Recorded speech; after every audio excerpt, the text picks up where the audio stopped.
Un surfer australian a reușit să supraviețuiască în mod miraculos după ce a fost atacat de un rechin, chiar în timpul unei competiții. Bărbatul și-a văzut moartea cu ochii, dar a scăpat ca prin minune, teafăr și nevătămat.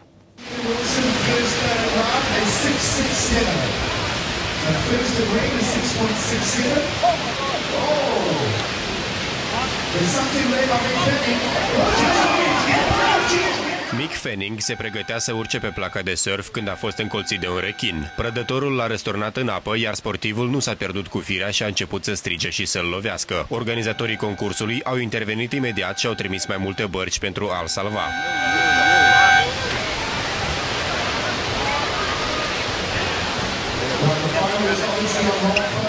Mate, I'm happy to not even compete ever again.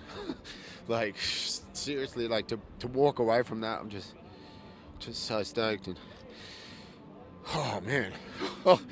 Competiția a fost transmisă live de mai multe posturi de televiziune. În urma incidentului, aceasta a fost suspendată.